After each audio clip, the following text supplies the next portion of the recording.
This is Oscar Bevis for the Stomping Ground, powered by Debut. Wow Hydrate and available on the DAZN. Debut with yourself, Yeah. yes. Nervous? It's been a while since, no, we've done enough in the past, but it's been a while since me and you have had a little one-to-one, so yes, it's good to be back. Congratulations on your new move to the Stomping Ground. I mean, I really like you, Oscar. Probably the worst decision you've ever made, working with Parsons. And when we talk about Parsons, I mean, are we saying that Parsons is your boss or a colleague? A colleague. I Don't ask him what he thinks of that question. Yeah, he's just rolled his eyes. So Parsons, for people that don't know, Parsons is also on camera duty. Parsons, are you Oscar's boss? I don't want to do my boy like that. Well, you could just say no. I mean, if you're not, you just say no. Yeah, you're insinuating. Yeah, you are. The silence is insinuating. Yeah. I think all of this, since you started in the sport, all of this has just been a plot just to get one over on me. I mean, look, one thing, look, I quite rate the Stomping Ground. I think it's quite a good idea. But working for Charlie Parsons has probably got to be one of the most humiliating roles in life. So, Oscar, it's very important that you speak to the bosses, the real bosses, and say, can we just have it out there that me and Parsons are on the same level in the corporate hierarchical structure, please? Because for me, personally, the idea of working for Charlie Parsons is one of the most humiliating things that could happen in life. I said good to be back about 30 seconds ago. Yeah. And you've just given me a minute of telling me why this is the worst decision I will ever make. I don't know. Again, I think that the site has a lot of potential, but you have to weigh that up with working for Charlie Parsons. Like, you know. So it's just, like, I quite rate you, and I think you're of a certain level. How can you be working for someone who's fucking down here? Do you know what I mean? It just doesn't make sense. So, anyway. Well, I'm 150k on TikTok, fresh, just hit. So I'm actually going to back my boy on this one. You are, you're a member of the media community. You're a respected journalist. You are now working for a competition winner. It doesn't make sense. Yeah, but anyway, on we go. Do you know, I was getting a little bit jealous considering only a few years ago you were giving me dating tips in the middle of nowhere on the Demetrius on-trade fight week, and now you and Charlie, are all tucked up. Not well in New Hampshire, or where we were. Not a lot of things but go well in New Hampshire, to be fair. It all worked out in the end because I used them and now I'm settled down. Congratulations, mate. Congratulations. She'll love that. Why didn't you do the 5k today? I broke my metatarsal during the Soccer Aid experience. So you done a Wayne Rooney? Yeah, I can't tell you how painful it was. And, I got a little bit of stick today off people, but it is actually depressing not being able to run. Because, as well, you may know, and definitely Parsons, like, running has actually been really important to me over the last couple of years. Since I ran the London Marathon as well and stuff like that. But, representing my country the other week, I picked up an injury and what's funny? Did I represent my country the other week? Yes. Did I? Yes. So to do that was an honour.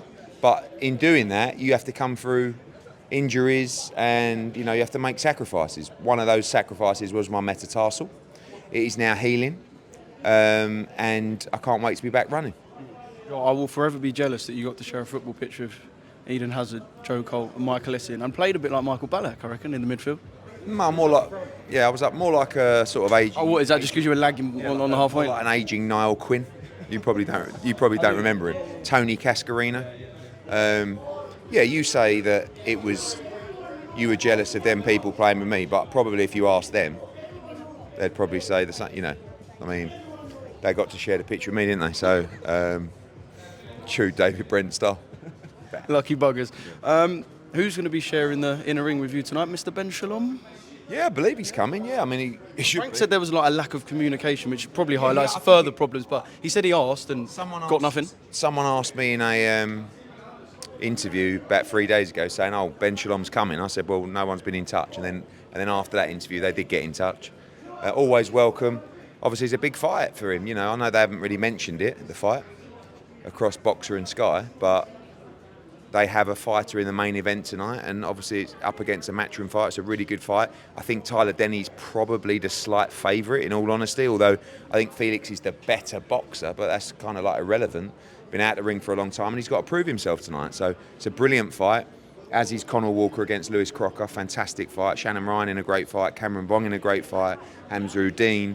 Kane Baker against Akib Fia is going to be a war. So really good night of boxing. Yeah, really good card with loads of kind of different storylines, titles, needle and whatnot. In terms of the Ben Shalom thing, so I can imagine if you was to go to a boxer show representing a matchroom fight, you'd kind of do the kick the doors down, I'm here, let's kind of, I don't know, get on camera and have a little chat. Do you expect Ben to come in and kind of play it quite low-key? Because you know everyone tonight, let's be honest, is going to want you and Ben in the same shot, talking through things. Yeah, of course. I don't know. Yeah, I don't really look. A lot has been said over the last, whatever the intent was, a lot's been said over the last 6 months to you. Whenever anyone comes, like when I go to someone else's show, most of the time they stick me right on the end of a random row, and no one really wants me there. We don't work like that. When Oscar comes to the show, we rolled out the hospitality. When Ben comes to the show, he'll be on that front promoters row. It's not like, yeah, I've never met the geezer. I'll say to him, all right, mate, how you doing? And that's it. And then good luck tonight. And it's good. I think it's good for, you can't really criticise us for not working with other promoters because we're doing it week in, week out. So they've never been willing to work with us on a fight. They've pulled a lot of fighters out of the fight, but this is a purse bid, so they had no choice on this one. But hopefully in the future, they can come into the big time mix and start making fights. Absolutely. On Mauricio Sulaiman and his tweet or post on X about Ryan Garcia, was it just not, I say great timing. I think Devin's been a WBC champion since 2019, so I guess he'd want a little bit more, perhaps. What was the whole controversy that Mauricio tweeted about his concern for Ryan, and that Ryan isn't being punished, essentially. Why aren't we punishing Ryan? But instead, we should be helping him. Yeah. Which is obviously true to a degree, but I guess Devin perhaps feels like there's not a lot of concern for him in The it. problem is because Ryan Garcia and his legal team weren't really willing to sort of protest any innocence. They just did a deal, almost like a guilty plea. No one really knows the truth of the situation. It's quite a clever thing to do, really. The truth of the situation is, did he cheat or did he not cheat? And the answer really, they've taken the ban to say, yeah, we did it, but can we move forward? So, of course, they're going to say publicly, we didn't do it. I think Devin's right, really. But at the same time, I like it when the commission acts, the governing bodies have to follow, which they do anyway. So, like, the WBC don't really have to do anything because the New York State Athletic Commission have already banned him for a year. So that, he's banned for a year with the WBC. He's banned for a year with everybody, really. But I will say, what Mauricio said is he definitely needs help, Ryan Garcia. But what makes me laugh is, like, all these people, who's helping him? Like, I cannot believe. And obviously we're not close to him, so we don't really know what's happening. But is he getting any help? And everyone just brushes it under the carpet until something really bad happens. And trust me when I say something really bad will happen. Like the stuff with Caleb Plant the other week. You can't do that. You can't. This is real life. This ain't social media. And Caleb don't mess around. You know what I'm saying? And Caleb will end up getting himself in trouble because, and I think just got to be careful. And he needs to get off social media, have a break, but someone's got to make him do that. And no one gives a shit because everyone just wants to make money out of him.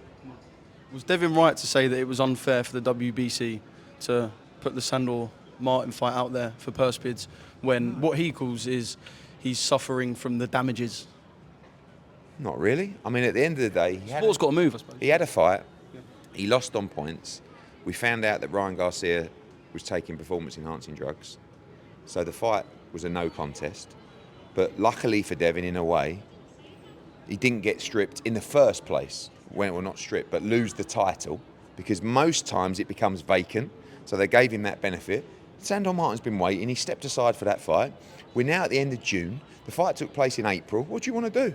Like, you can't just say, sorry, mate. So, yeah, I don't think the WBC were wrong to order it. But Devin just didn't get himself in order, really. And listen, it's tough for him. because he took a beating in that fight, and now he finds out that he took a beating against a guy who was on performance-enhancing drugs, which is fucking outrageous, to be honest with you. So now Devin's talking about suing Ryan Garcia. It's going to be really interesting, that legal position, because it's never really been looked at before. But the reality is that the physical punishment that Devin took in that fight, but more so, as his point is, the effect that it's had on his commercial value is significant. Like, if he would have won that fight, he'd be on 10, 15, 20 million for his next fight. But he lost that fight, lost it in a no contest, and now he's getting 1.5 million for his next fight.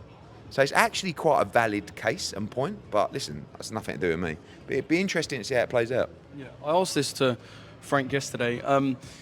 Other than the obvious in Anthony Joshua and Tyson Fury getting in the ring together, if these two are to rematch in 2025, having the year out, which Devin says he might also do, if they're to rematch in 2025 and I guess continue bits of back and forth, is there a bigger fight in boxing, bar Anthony Joshua and Tyson Fury? Far away, you know.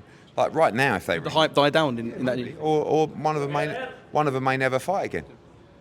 Like, it's not a given that Ryan Garcia doesn't do something over the next 9-10 months that means he won't fight again. Like, that's the That's what I'm concerned about for Ryan. If I'm on that team, it's not going to be like, all right, Ryan, yeah, just chill out for 9 months, then start camp. Imagine Ryan Garcia chilling out for 9 months with no camp.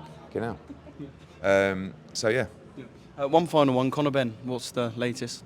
Well, like, you look at that case and you feel like one of the problems with Conor was he was never willing to not protest his innocence. Do you know what I'm saying? Like, he could have gone and done a deal, but he didn't want to do a deal because he's saying, I've done nothing wrong. I'm not going in and just accepting a fine. But unfortunately, as you saw with Ryan Garcia, he did that and he got 1 year, and now we're 2 years into Conor Benn. So we are working with UKAD to come to an end and a conclusion on this, where we can just have a date where we know Conor Benn can return in a massive fight in a stadium, and that is coming very soon. Ed, you're a superstar. Cheers, mate.